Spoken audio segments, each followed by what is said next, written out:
ನಮಸ್ಕಾರ, ನನ್ನ ಚಾನಲ್ ವೀಕ್ಷಕರಿಗೆ ಸ್ವಾಗತ. ನಾನು ಈ ದಿನ ಮೂಲಂಗಿ ಮಜ್ಜಿಗೆ ಹುಳಿ ಮಾಡೋದು ಹೇಗೆ ಅಂತ ತೋರಿಸ್ಕೊಡ್ತೀನಿ. ಬನ್ನಿ, ತುಂಬ ರುಚಿ ಇರುತ್ತೆ.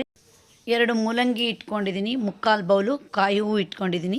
ಈಗ ಮೂಲಂಗಿನ ಹೆಚ್ಚೋಣ. ಒಲೆ ಮೇಲೆ ಪಾತ್ರೆ ಇಟ್ಟು ಅದಕ್ಕೆ 2 ಲೋಟದಷ್ಟು ನೀರು ಹಾಕಿದ್ದೀನಿ. 1/4 ಚಮಚದಷ್ಟು ಉಪ್ಪು ಹಾಕ್ತೀನಿ. ಈಗ ನೀರು ಸ್ವಲ್ಪ ಚೆನ್ನಾಗಿ ಕಾಯಲಿ. ಪ್ರತಿಯೊಂದು ಅಡುಗೆ ಮಾಡಬೇಕಾದ್ರೂ ತರಕಾರಿಗಳನ್ನ ಡಿಫ್ರೆಂಟಾಗಿ ಹೆಚ್ಚುತ್ತಾರೆ. ಅದರಲ್ಲೊಂದು ವೈವಿಧ್ಯತೆ. ಕಾಯಿ ರಸ, ಪಲ್ಯ, ಸಾಂಬಾರು ಯಾವುದೇ ತಗೊಳ್ಳಿ ನೀವು. ಈಗ ನಾನು ಇಲ್ಲಿ ಮೂಲಂಗಿನ ರೌಂಡಾಗಿ ಹೆಚ್ಚಿದ್ದೀನಿ. ಈಗ ಕುದೀತಾ ಇರೋ ನೀರಿಗೆ ಮೂಲಂಗಿ ಹೋಳನ್ನ ಹಾಕೋಣ. ಒಂದ್ಸರಿ ಕ್ಲೀನಾಗಿ ಮಿಕ್ಸ್ ಮಾಡಿ ಪ್ಲೇಟ್ ಮುಚ್ಚೋಣ, ಬೇಗ ಬೇಯುತ್ತೆ. ಈಗ ಮಜ್ಜಿಗೆ ಹುಳಿ ಮಸಾಲೆಗೆ ಮಿಕ್ಸಿಗೆ 4 ಸ್ಪೂನಷ್ಟು ಕಾಯಿ ಹೂವು ಹಾಕ್ಕೊಂಡಿದ್ದೀನಿ. ಈಗ ಒಂದ್ಸರಿ ಮಿಕ್ಸಿಲಿ ಹಾಗೆ ಪುಡಿ ಮಾಡೋಣ. ನೋಡಿ, ಈಗ ಕಾಯಿ ನುಣ್ಣಗೆ ರುಬ್ಕೊಂಡಿದ್ದೀನಿ. ಇದಕ್ಕೆ ಚಿಕ್ಕ ಪೀಸು ಕೊತ್ತಂಬರಿ ಸೊಪ್ಪು ಹಾಕ್ತೀನಿ. 2 ಎಲೆ ಕರಿಬೇವು ಹಾಕ್ತೀನಿ. ನೋಡಿ, 1/4 ಚಮಚ ಆಗಷ್ಟು ಕೊತ್ತಂಬರಿ ಹಾಕ್ತೀನಿ. 1/4 ಚಮಚ ಜೀರಿಗೆ ಹಾಕ್ತೀನಿ. ಸಾಸಿವೆ ಕಾಳು ಹಾಕ್ತೀನಿ. ಮಜ್ಜಿಗೆ ಹುಳಿ ಯಾವಾಗಲೂ ಸಪ್ಪೆ ಇರಬೇಕು. ನಾನು 4 ಜೀರಿಗೆ ಮೆಣಸಿನ್ಕಾಯಿ ಹಾಕ್ತೀನಿ. ಮಜ್ಜಿಗೆ ಹುಳಿ ಪರಿಮಳ ಕೊಡೋದು ಯಾವಾಗಲೂ ಇಂಗು. 2 ಪೀಸ್ ಹಿಂಗೆ ಹಾಕ್ತೀನಿ. ಇಲ್ಲಿ ವಿಶೇಷ ಅಂದರೆ ಹೆಚ್ಚಾಗಿ ಮಜ್ಜಿಗೆ ಹುಳಿಗೆ ಅಕ್ಕಿ ಹಾಕ್ತಾರೆ, ಕಡಲೆಬೇಳೆ ಹಾಕ್ತಾರೆ. ನಾನಿಲ್ಲಿ ಪುಟಾಣಿ ಹಾಕಿ ಮಾಡ್ತೀನಿ. ನೋಡಿ, 1 ಸ್ಪೂನು ಪುಟಾಣಿ ಹಾಕ್ತೀನಿ.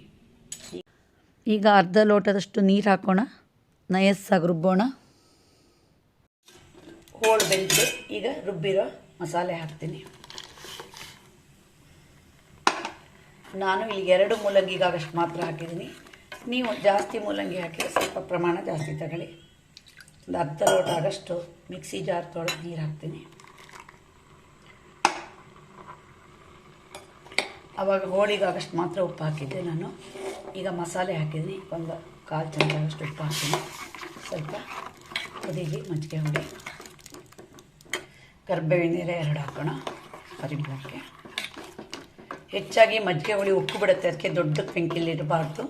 ಸಣ್ಣ ಸಿಮ್ಮಿಗಿಡಬೇಕು ಸ್ವಲ್ಪ ಹೊತ್ತು. ನೋಡಿ, ಮಜ್ಜಿಗೆ ಹುಳಿ ಕುದೀತಾ ಬಂತು. ಈಗ ಗ್ಯಾಸ್ ಆಫ್ ಮಾಡೋಣ. ಈಗ ಮಜ್ಜಿಗೆ ಹುಳಿಗೆ 1 ಸೌಟು ದಪ್ಪ ಮೊಸರು ಹಾಕೋಣ. ಮೊಸರು ಹಾಕಿದ್ಮೇಲೆ ಯಾವತ್ತೂ ಮಜ್ಜಿಗೆ ಹುಳಿನ ಕುದಿಸ್ಬಾರ್ದು. ಪರಿಮಳಕ್ಕೆ ಕೊತ್ತಂಬರಿ ಸೊಪ್ಪು ಹಾಕೋಣ. ಚೆನ್ನಾಗಿ ಮಿಕ್ಸ್ ಮಾಡೋಣ ಒಮ್ಮೆ. ಮೂಲಂಗಿ ತಿಂದಿದ್ದವ್ರು ಸಹಿತ ಈ ಮಜ್ಜಿಗೆ ಹುಳಿನ ಊಟ ಮಾಡ್ತಾರೆ, ಅಷ್ಟು ರುಚಿ ಇರುತ್ತೆ. ಗೊತ್ತೇ ಆಗಲ್ಲ ಮೂಲಂಗಿ ಮಜ್ಜಿಗೆ ಹುಳಿ ಅಂತ. ಈಗ ಇದಕ್ಕೊಂದು ಪರಿಮಳಕ್ಕೊಂದು ಒಗ್ಗರಣೆ ಕೊಡೋಣ. 1 ಸ್ಪೂನ್ ಕೊಬ್ಬರಿ ಎಣ್ಣೆ ಹಾಕಿದ್ದೀನಿ. 4 ಪೀಸ್ ಒಣಮೆಣಸು ಹಾಕಿದ್ದೀನಿ. ಯಾವಾಗಲೂ ಮಜ್ಜಿಗೆ ಹುಳಿಗೆ ಒಗ್ಗರಣೆ ಹಾಕೋದು ಜೀರಿಗೆ. ಅರ್ಧ ಸ್ಪೂನು ಜೀರಿಗೆ ಹಾಕ್ತೀನಿ. ಈಗ ಅರ್ಧ ಸ್ಪೂನಷ್ಟು ಸಾಸಿವೆ ಕಾಳು ಹಾಕ್ತೀನಿ. ಒಗ್ಗರಣೆ ಫ್ರೈ ಆಗ್ತಾ ಇದೆ.